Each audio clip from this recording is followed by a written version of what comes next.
Hello, my name is Emmanuel, and good morning. It's such an honor to be with you today. I would love to start out this program with an original song called "Run, Run, Run."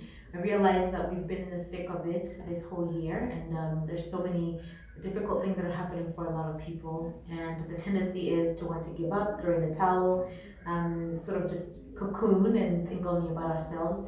But this song is just this encouragement to keep running, to keep fighting, to keep supporting people and doing good work.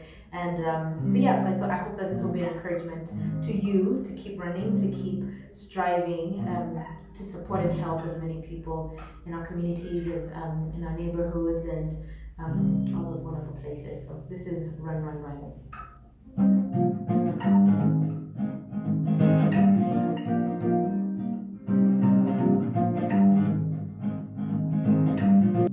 Take that light that's sparkling inside you, put it under fear, doubts, or insecurities. Take that first trembling step and believe the path beneath you will guide your way. Run, run, run, even though you wanna give up. Run, run, run, don't you dare look back. Run, run, run, even though you wanna give up.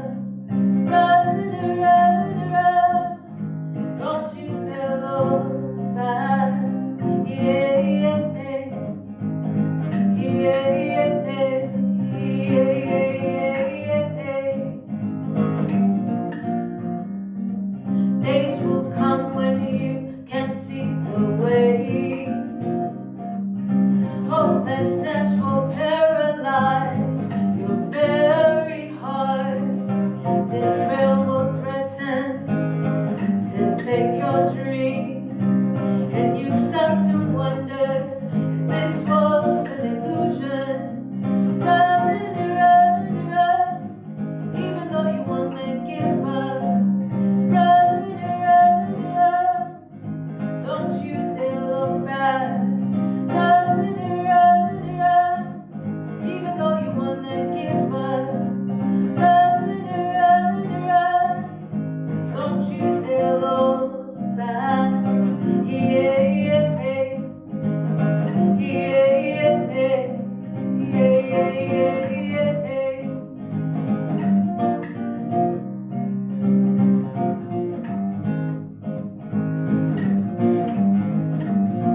Light in life, lie inside of you. Don't deny the world what you can bring. Light in life, lie inside of you.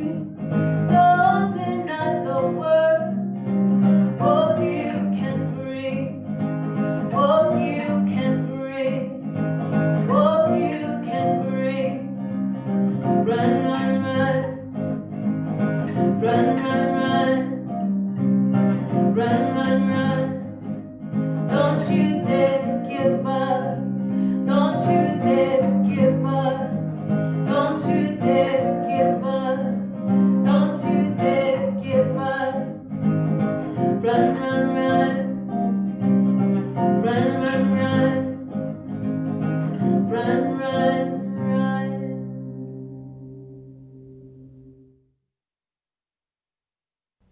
Good morning. Welcome to Emmanuel Community Services Community of Hope Celebration. We are so happy you are with us today. As you can see, this year is a little different than years past. We are not gathered together, sharing breakfast in person, enjoying coffee and donuts, and we are sad about that. But at least you didn't have to worry about traffic or parking this morning. This year has been difficult for everyone, but especially for those experiencing hunger and homelessness. Historic job loss and closing of public spaces and programs have made it harder on folks struggling to survive. Every day we see increasing numbers of people needing help putting food on their table or finding a safe space to wash their hands and eat a meal. But in the midst of this, there is hope. And that's what ICS is about, hope. Today, we are going to share some of that hope with you. We will celebrate the great work ICS does, hear some stories of hope, and celebrate some stories of success. As Naomi sang in the beautiful opening song, we are not giving up. We are going to keep running. Of course, you will have a chance to make a donation and be part of this critical life-saving work happening each day. You can make a gift at any time during the program, and there are several ways to do so. There is a donate button to the right of your viewing screen, and for those of you that are familiar with QR codes, throughout the program you'll see a code on the bottom of your screen. Scan it with your phone and it will take you straight to the donation page. And with that, I would like to introduce you to Kurt Shamble, Board President for ICS. Good morning. I'm Kurt Shamble, Board President for Emmanuel Community Services. On behalf of the board, I would like to welcome you and thank you for joining us today. When I relocated to South Lake Union 13 years ago, one of the goals my wife and I had was to support a local nonprofit that has been and continues to make a difference in the community. Emmanuel Community Services by far is the best. How could I not do what I can to support their mission? So much so, I became a board member and am now the board president. We'd like to take a moment to acknowledge our sponsors who make this event possible. Thanks to their generosity, all costs for this event are covered, so every dollar received today will go straight to ICS programs serving people experiencing hunger and homelessness. We'd especially like to thank our presenting sponsors, Vulcan and University Kiwanis. Thank you to our sponsors. This year we have matching funds. Every donation of $365 or more, just $1 per day, made today will be matched.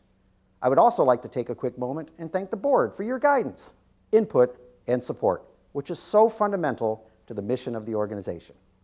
I think it goes without saying that 2020 has been one heck of a challenge for everyone, no matter where you are or what your circumstances. What I also know is that the team of ICS has been doing the hard work of supporting our neighbors through this difficult time. The pandemic has illuminated for me the level of dedication, will, strength, and perseverance the staff possess and has all along. A big thank you to the staff for going above and beyond, and we are very appreciative of all your hard work. Thank you. Thank you, Kurt, for all you do for ICS and inspiring hope. As Kurt said, it has been a really hard year. The COVID-19 pandemic really turned our lives upside down. As a shelter, we are connected to King County Public Health and Healthcare for the Homeless, who had been sending out updates starting in early February. The last weekend in February, I spent the day in a coffee shop writing ICS COVID response plan. That was the same day we had our first COVID death in Washington State. Because of the great support and information from the county, we were ready and able to transform our services immediately, allowing us to continue to serve and meet the growing need as the crisis truly ramped up. We moved food bank into another building, into a much larger room, allowing us to continue to distribute food safely, one person at a time, while maintaining physical distancing in compliance with all the COVID requirements. We implemented extremely strict sanitation and hygiene protocols, which ended up being the early model for other food banks in the region. It was quite surprising to see the guidelines I had written in the coffee shop that day being sent out to food banks statewide as everyone was scrambling to respond to the crisis. We created to-go boxes for visitors who did not want to wait in line, and when the stay-at-home order came down, we stood up a home delivery program to deliver food to people who could not leave their homes. In our hygiene center, as programs reduced their services or closed altogether, we kept our doors open and expanded our services. We opened on holidays that we would normally have been closed, but because of all the public spaces, coffee shops, and public restrooms closed, our folks who live outside just had nowhere to go. We added a second meal so people could receive breakfast and lunch each day, often the only meals they were receiving. Worried that after we closed each day, our guests had nowhere to wash their hands, which is so important during a pandemic, we even added a homemade hand washing station outside on the sidewalk, simply made of a Gatorade thermos. It's still there, and we keep it filled with warm water and soap. Such a simple thing, but during a pandemic, life-saving. The residents of our shelter have been staying at home like the rest of the community. They are participating in their treatment virtually and have groups at ICS every day and check in with their case managers every day. They are also helping at food bank each week, and like a lot of you, they're playing a lot of games and watching a lot of movies. The house is full right now, but we have 5 residents who have recently celebrated a year of sobriety and are in process of completing paperwork on their housing. We know our neighbors are the most vulnerable who count on us, and we have done everything we can to be there for them in this difficult time. By mid-March, we almost doubled the number of people in our food bank, with so many new visitors because so many had lost their jobs. At times, we have welcomed twice the number of people into our hygiene center. By July, we had seen a 74% increase in the number of meals served, and it keeps growing. We have handed out thousands and thousands of masks and gallons of hand sanitizer. We have helped people file unemployment, claim their stimulus checks, get photo ID, and help them register to vote. We have even provided COVID testing. The work we do providing food, showers, and shelter are life-saving survival services. We also do everything we can to recognize the humanity of our guests, lifting them up with dignity so they feel included and seen. We are hopeful, and we strive for a just world where all are fed and all have a place to lay their head at night. And we wouldn't be able to do this work without all of you, including our neighbors at Mirabella. It's impossible to list all the ways that the Mirabella community supports ICS. The foundation sponsors the ICS breakfast each year, and many residents are longtime supporters and volunteers. The crew of Mirabella residents who volunteer serve at ICS, helping to keep our programs going. From baking cookies at Christmas to preparing food for community lunch, knitting hats each winter for the residents in our shelter, growing vegetables in the pea patch for food bank, staffing the dental van check-in table, to lovingly sewing quilts for all of our recovery shelter graduates. Their presence is palpable, and right now during COVID, their presence is deeply missed. We are so grateful for everything that the residents and foundation do, not only for ICS, but the entire South Lake Union community. So, I am happy to present the 2020 Spirit of Hope Award to the Mirabella Seattle Foundation and its residents. Unfortunately, due to COVID precautions, we were unable to present the award to the community in person. However, 3 of our wonderful volunteers from Mirabella were able to safely accept the award outside on behalf of the Mirabella Seattle community. So thank you to Mirabella Seattle, the Mirabella Foundation, and Mirabella residents for everything you do to support Emmanuel Community Services and enhance the quality of life for people experiencing hunger and homelessness. This summer, I received a phone call from a financial advisor calling with some news for us. One of his clients had passed away and had left us a gift. At first, I was worried that I had somehow missed the news of the passing of one of our supporters. And then he told me it was a former client, someone who had lived in the shelter at one time. His name was Sean Callahan. Sean was like most of the residents who come through our recovery shelter. He had built a life, but had lost everything because of his addiction. He came to ICS homeless, needing a place to lay his head at night and looking for a change. Sean did turn his life around, and because of the role that ICS played in that journey, he left the largest bequest ICS has ever received. A beautiful gift of hope from a former client that allows the work of ICS to continue. We wanted to take a moment today and remember Sean and honor his generosity. If you would like to join Sean in this unique way of giving, please contact us. Emmanuel Community Services is turning 40, as are a number of organizations in this community, including my organization, the Coalition on Homelessness, and that's not a coincidence. The modern crisis of homelessness as a result of public policy decisions is about 40 years old. In our community, we know that something on the order of 12,000 people are homeless on any given day and night. That translates to between 36,000 and 40,000 people per year at a minimum who experience homelessness in our community. Those numbers are large, but what's really important is to think about breaking those numbers down.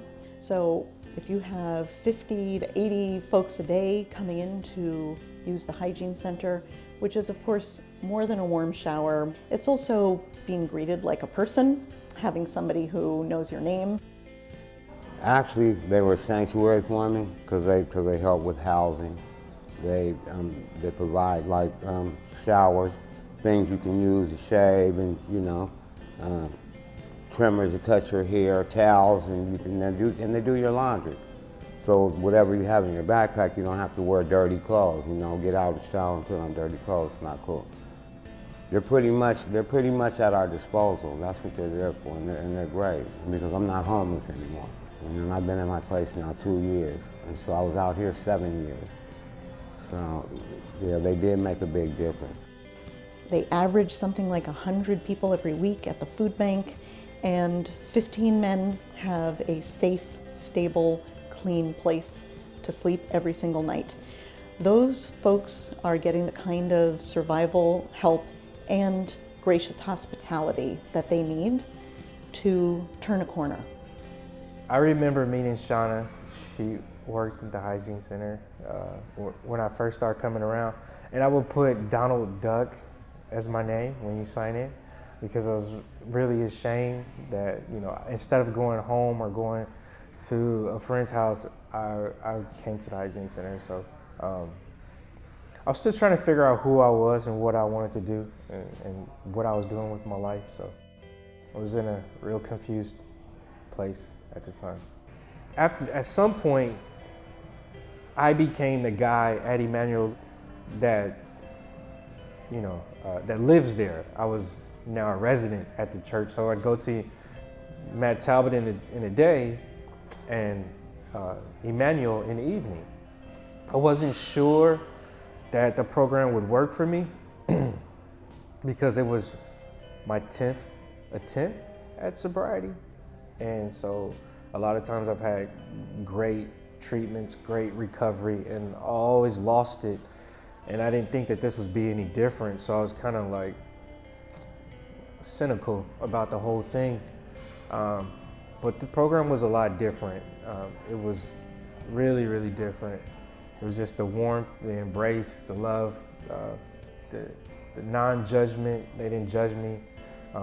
They dealt with my attitude. I was really just a horrible attitude.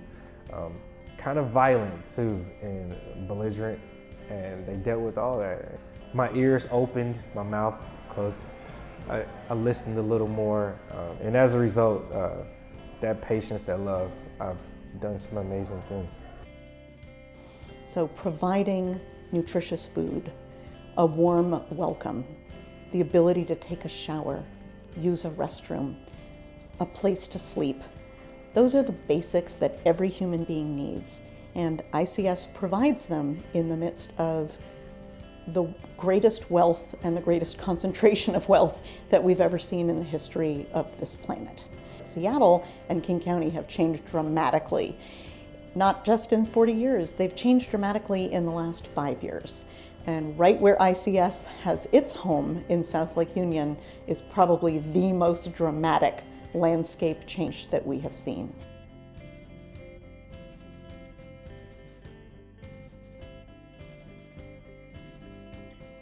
We see the extremes of income inequality laid out in front of us in South Lake Union every day, every night, every block.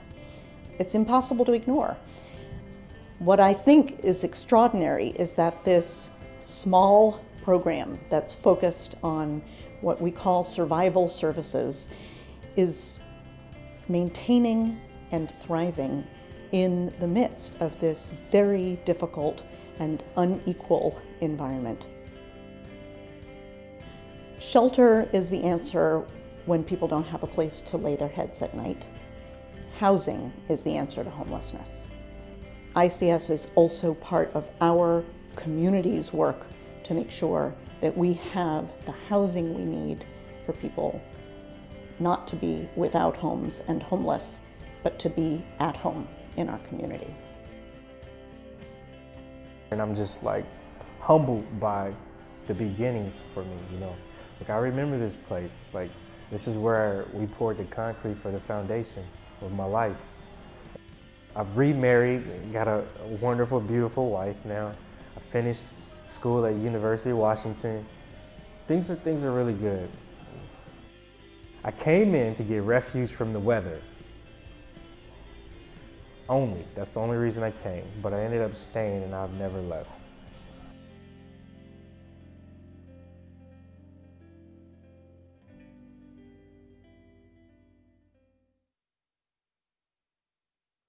Hello everyone, my name is Darnell Ford. I spoke at last year's ICS breakfast. Just chiming in to update you guys on how 2020 has been for me and my family. Everything's going well in terms of work. Been able to work from home. Been able to complete appraisal assignments from my desktop here at home. Also, it's been a great experience to spend a lot more time with my children. They're here. Also doing virtual schooling. Later this year, I will have completed 3 years of OJT and classroom hours to take the state exam to become a certified real estate appraiser. It's pretty exciting. It's been a long road. I've worked really hard. 2020 has not made the road easier. It's actually added challenges to that. But I feel pretty good and accomplished about what lies ahead this year and hopeful for next year. I hope you all are staying safe, keeping yourself safe, and keeping each other safe. God bless. Hello, Emmanuel Community Services. My name is Pete Sokup. It's been a few years since we spoke, and last time I had just started Seattle Central Community College, beginning a new relationship with my daughter who I hadn't seen in years, and living on my own at Traugott, my own apartment, after being on the streets for just about 3 years.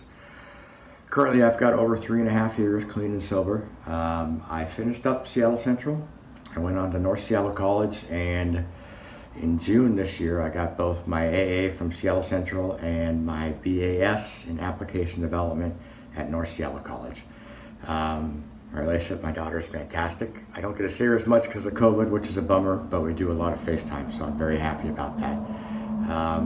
Currently, I am looking for a job as a software engineer, and it's going slow, but I have a place to live, and I've got the luxury of the time to do it. So I'd just like to say thank you all for all of your help and support on getting me through a situation to a place in my life that I very much enjoy.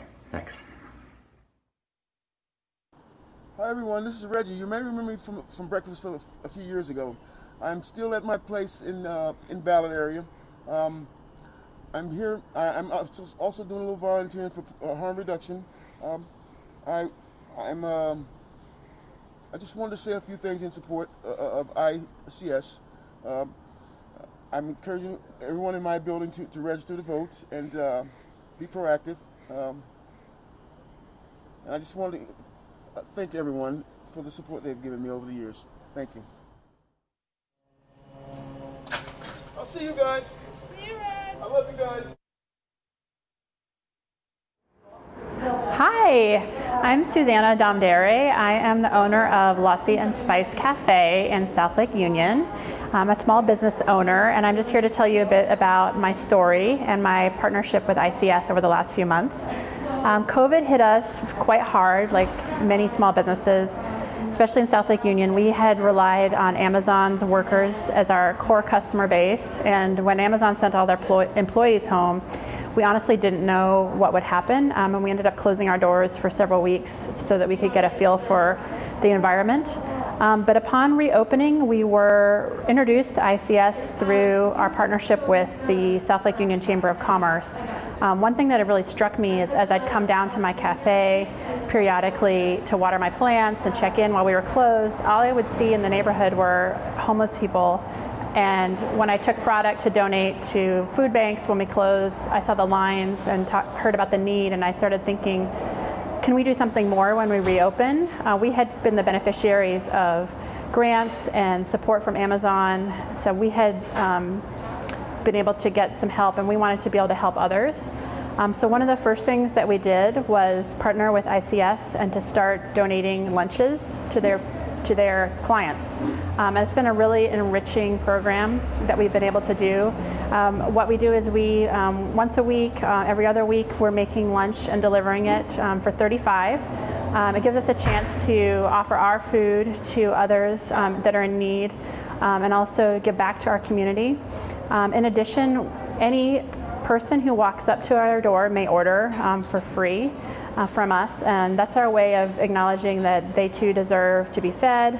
We're in the business of serving food and drinks, and we don't want anyone walking by our door to feel like they're hungry, and so we pass that out. And so we've been able to refer people back and forth with ICS. We're able to refer people looking for hygiene support to their center, and also they send people over to us who may have missed their lunch. So collectively, through partnering with ICS, we feel that we've been able to make a big difference, and we hope that others will step up and empower this organization to continue to do their work. We hope other small businesses will step up to partner with them. So thank you for being here, and please support ICS. Hi, my name is Andy Rogers, and I'm the Food Services Coordinator at Emmanuel Community Services. When COVID-19 first started to affect the Seattle area that very first week in March, we knew we had to immediately and drastically change our food bank operations to make sure that people could still come receive food safely. So we moved our food bank distribution into a much larger indoor space where we were able to ensure social distancing, temperature checks, and hand sanitizing at the door, and a modified grocery shopping model where people could still choose the food that they received for that day. And it was really important for us, for our pandemic model of distribution, to have some element of choice, because there was so much upheaval in the emergency food system. And when people went to food banks, oftentimes there was a compromise in the choice that they had over their food, and consequently a loss of dignity that comes with being able to choose their food. And so we wanted to make sure there was still choice in our distribution. We also mobilized and expanded volunteer pool to broaden our food distribution to include an outdoor to-go table where people who maybe were not as comfortable standing in line or going into an indoor shopping space were still able to receive food. We also distributed to-go no-cook bags to our unsheltered shoppers who were experiencing a huge disruption in the food that they were getting at the beginning of the pandemic. And when people could not come to us, we started a home delivery program. It was really important to have a really strong home delivery program from the very beginning, because we quickly noticed that we had regular shoppers and volunteers who were not able to come. And we were hearing about neighbors who we had never met, who had never been to a food bank before, and were facing historic job losses and unemployment in the downtown Seattle area. In order to reach those demographics, we started a targeted home delivery program where we would bring food to housing in the area that we knew had low-income individuals, families, and seniors. And I think one of our most successful targeted home delivery programs was at Lakeview Apartments, just 2 blocks away from ICS. It really enriched our delivery program to build relationships with residents of Lakeview, because we were able to go from kind of generic food boxes to food boxes that were tailored to what each household needed at that time. And one of our initial challenges with launching our delivery program was not being able to provide as much choice as we would have liked, but through structuring our delivery program to build relationships with residents, we were able to provide choice without compromising safety. And the success of our delivery program at Lakeview would not have been as great without the support and logistical coordination of an amazing Lakeview resident and Cascade neighborhood legend, Candy Wilbing, who I'll invite to share a little bit more about her experience helping with our program. My name is Candy Wilvang, and I've lived in the Cascade neighborhood for the past 20 years in this building, the Lakeview Apartments. This is a mixed income building where you could have people from as low as 30% medium income all the way to 50, 60, all the way to 80% of medium income. But our neighbors here are very appreciative. There goes Tom. Hi, Tom. Appreciative of the food bank. This summer, we started a program with ICS to deliver food boxes to our neighbors that couldn't make it to the Monday food bank. We gather for about a half hour here in the courtyard, and it's a great feeling being able to deliver food to people, knowing that it really helps with the household. People are really struggling now. A few of our neighbors have lost their jobs, and so this is a really good supplement for the family. Due to COVID, we're not able to really check in with our neighbors. We used to have a lot of courtyard parties, and all that has been kind of canceled due to COVID. This is something that we get to do weekly. Check in and see how people are doing. And my favorite part is getting the delivery of food where you don't know what's in the box, and then you can find different ingredients to cook really cool meals. Just want to give a big thanks to everybody who contributes. Thank you so much. Hi, my name is Lori. I live next door to ICS in an apartment, and I've been there for about 2 years. Before that, I was homeless for several years. I lived in a tent with me and my dog Fraser. I was strung out on drugs. What really got me many years ago was that I was in a terrible car accident and injured my back. I was given Oxy and got hooked. After a while, I was on the streets trying to get heroin, and I was down so low. I felt there was no way to come back. After 30 years of using, I asked God to help me, and God let me be brought to my knees. What happened, I got a deadly infection in my neck and almost died. I was in the hospital for a long time and ended up in medical respite for a while. From there, I got my apartment at the Pat Williams. Me and Fraser moved in. I have been sober for about 2.5 years, and I really love it. I don't ever want to be that person again. I like who I am now. I didn't think I'd ever get clean, but now that I am, I want to stay that way. I volunteer at ICS Food Bank. I help on the weekends sorting food. We rescue from grocery stores. But now with COVID, it's not safe for me to be around the people, so I can't distribute the food at the food bank. Volunteering at ICS Food Bank has really helped me. It keeps me clean, and it helps me to feel good about myself. I used to take, and now all I want to do is give back. It helps me to see people who are just like me, and I want them to know that there is hope, and they can do what I do. You know, I didn't get here by myself. I had people, who helped me. Also, the food that I get from ICS helps me to make it through the month. If not for the food, I would go hungry. I have food stamps and I'm on disability, and it's just not enough. The food really helps my neighbors too. When COVID started, ICS started bringing food boxes into my building, and the people there, they can't get out like a lot of people that I know. And so when we come there and we bring the food there, it helps them to have someone to talk to, and it helps them to get food, and they appreciate that. They don't have a lot of people to talk to, and the food, it helps them, and they're really appreciative to you guys, and I really appreciate you, and I thank you for letting me be of service. So thanks. My name is Specialist Van Rooyen. I'm a member of the Army National Guard, and earlier this summer I had the opportunity to serve with ICS as a part of a Washington National Guard deployment in response to the COVID-19 outbreak. And I want to say my time serving with ICS impacted me on a very personal level.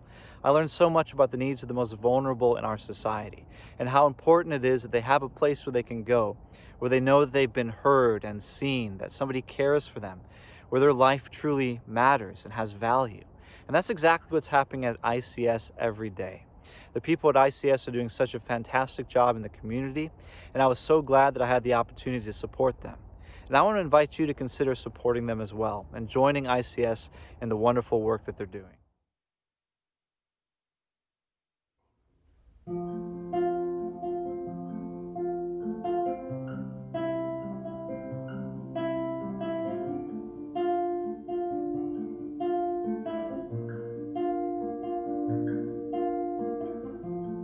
What if we walked a mile in their shoes, assumed a little less, tried to feel what they feel?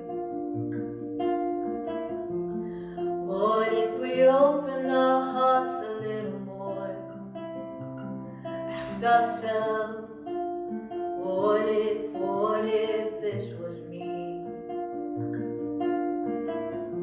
'Cause they are just like you and me, trying to find a way to be in this world and live in peace. 'Cause they are just like you and me, trying to find a way to be in this world and live in peace. Is that a crime?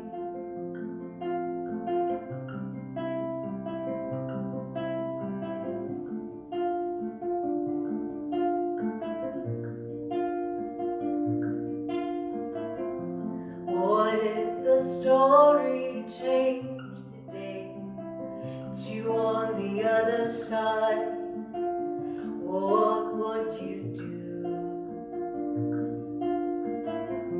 How far would you go for the ones you love? To give them the best you can. 'Cause they are just like you and me, trying to find a way to be in this world and live in peace. 'Cause they are just like you and me, trying to find a way to be in this world and live in peace. Is that a crime?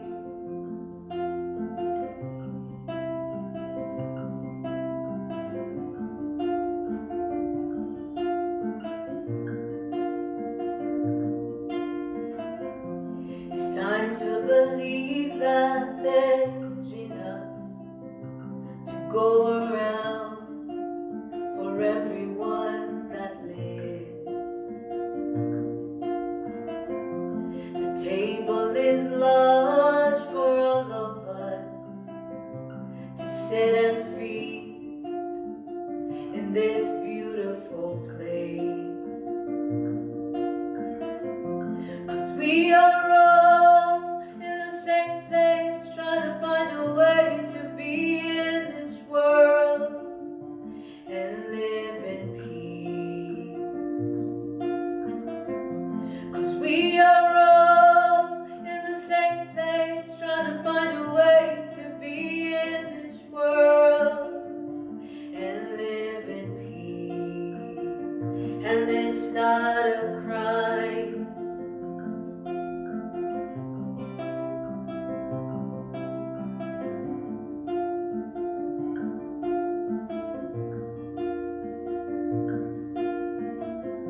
So what if we walked a mile in their shoes, assumed a little less, tried to feel what they feel? Good morning, and thank you for joining us today. I pray that you and your loved ones have been able to endure the challenges of 2020 safely. It means the world to me that you're here with us today. For the past 5 years, I have been attending the ICS Community of Hope celebration. And each year, this breakfast gives me exactly what the name says, hope. I love the name of this event because it's not just a celebration of the numerous success stories that we've heard about today, but it's a chance to gather in community break bread, and celebrate hope. Hope for a brighter future. Hope for an end to systemic poverty that so many of our neighbors encounter. But more importantly, hope that we never forget to see the humanity in every person who crosses our path. ICS does not only offer critical services to people in need, but it does so without forgetting the humanity in the people served. My commitment to helping our neighbors in need was instilled in me at an early age, growing up in El Paso, Texas, right on the US-Mexico border. I never had to look far to see how people dealt with poverty and would do anything to scrape by. I remember one particular instance in the mid-'80s. I couldn't have been more than 5 years old, and a man knocked on the door of my family's modest apartment. When I got to the door, all I saw was a big, tall stranger, disheveled, and who may not have had access to a shower in quite some time.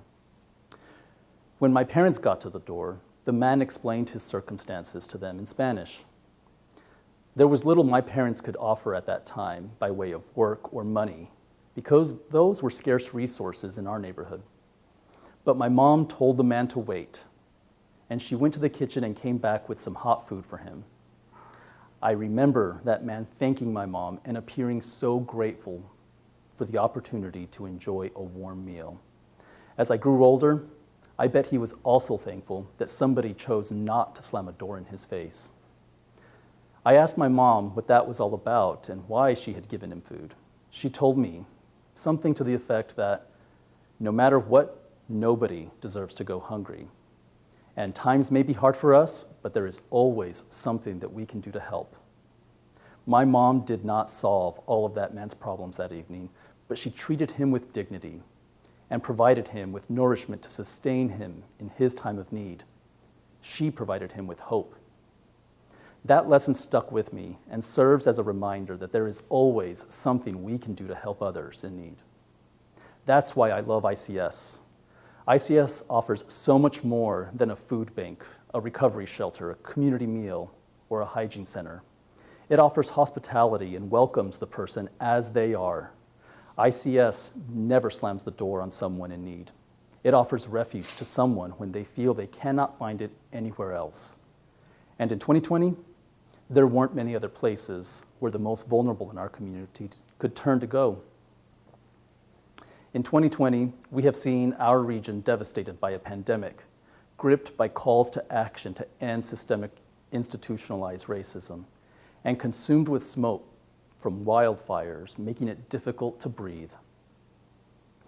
Throughout it all, ICS has continued to operate, rising to the challenge in order to continue serving our most vulnerable neighbors. Delivery of services may look different this year, and while the team continues to practice social distances, they also continue to serve. That's why I support ICS, because no matter how tough times get, ICS continues to serve. More importantly, I'm contributing this year when we've been asked to give to so many other worthy causes, because I know the most vulnerable in our community have been hit the hardest by the pandemic, and now there is an increased demand for the services ICS provides. Our neighbors in need ICS, and ICS needs us in order to serve. That's why I'm asking you to please join me in donating to Emmanuel Community Services so that it can continue serving during these difficult times. There are several ways that you can make a donation. There is a donation button to the right of the screen, or you can use the QR code that's been appearing on the screen throughout the program. If neither of those options work for you, then you can write a check and mail it to the address on the final slide. If you are able to give at least $365, $1 for every day of the year that our neighbors are in need, then one of our generous donors will match that amount. If you are a returning donor and give every year at this event, will you join me in becoming a monthly donor? Please know that every dollar you give goes directly to serving those in need. Every client served is given renewed hope, and that's what we're here to celebrate today. Thank you. Thank you, Jonathan. Well, that's it for us this morning. I would like to thank you all for joining us and share my profound, heartfelt gratitude for your support. Thank you to our sponsors, planning committee, staff, volunteers, and especially all our speakers who shared their stories. Another special thank you to Naomi Washira for joining us this morning and sharing her gift of music with us from Kenya. Thanks, Naomi. Thank you so much. Have a good morning. Thank you again for joining us, and don't forget to donate. Have a great day.